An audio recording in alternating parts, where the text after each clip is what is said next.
Pandian store சீரியலில் today எபிசோடில் நம்ம பாண்டியன் இருந்துட்டு கோமதி கிட்ட அத்தையோட பேரில் சில அபிஷேகங்களை ஏற்பாடு பண்ணலாம், அதே மாதிரி ஒரு சின்னதாக ஒரு அன்னதானமும் போட்டுட்டு வந்துடலாம் அப்படின்னு சொல்லிட்டு பாண்டியன் இருந்துட்டு கோமதி கிட்ட வந்து சொல்கிறாங்க.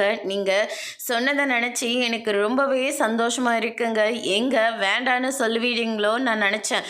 நான் எதுக்காக கோமதி வேண்டான்னு சொல்ல போகிறேன்? 1000 தான் இருந்தாலையும் அவங்க உன்னுடைய அம்மா, உன் மேலே அவங்க எவ்வளோ பாசம் வச்சு இருக்காங்கன்னு நான் கண்குளிராக பார்த்துருக்கேன். ஏதோ நம்ம இஷ்டப்பட்டு கல்யாணம் பண்ணிக்கிட்டதுனால அந்த குடும்பத்தில் இருக்கிறவங்க மொத்த பேரும் ஒதுக்கி வச்சுட்டாங்க. உங்கள் அம்மா உங்க கூட நல்லா தானே பேசிகிட்டு இருக்காங்க. அதனால் எனக்கு யார் மேலேயும் எந்த கோபமும் இல்லை. அரசியோட விஷயத்தில் குமார் பண்ணதை தான் என்னால் ஏற்றுக்க முடியல. ஆனால் அதுக்கான தண்டனையை அரசி அவனுக்கு கொடுத்துட்டா. அது வரைக்கும் எனக்கு ரொம்ப சந்தோஷம்தான் அப்படின்னு சொல்லிட்டு நம்ம பாண்டியன் வந்து சொல்லிட்டு இருக்காங்க.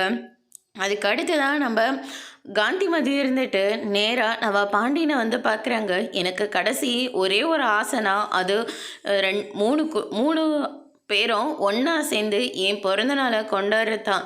அவங்க என்ன பிரச்சனை பண்ணாலையும் தயவு செஞ்சு எனக்காக பொறுத்துக்கிட்டு நீங்கள் அந்த பிறந்த நாளுக்கு வரணும் தம்பி அப்படியே சொல்லிட்டு காந்திமதி வந்து சொல்லிடுறாங்க. இதை முத்துவேல் வந்து பார்த்துறாரு. நீ நல்ல மனுஷனாக இருந்தால் என் அம்மாவோட பிறந்தநாளுக்கு நீங்கள் யாருமே வரக்கூடாது அப்படின்ற மாதிரி சொல்லிடுறாங்க. பாண்டியன் இருந்துட்டு நாங்கள் குடும்பத்தோடு அந்த பிறந்தநாளுக்கு வருவோம், உங்களால் என்ன பண்ண முடியுமோ பண்ணிக்கோங்க அப்படின்ற மாதிரி சொல்லிடுறாங்க. அதோடு இன்னைக்கான பிரம்ம முடிச்சிருக்காங்க.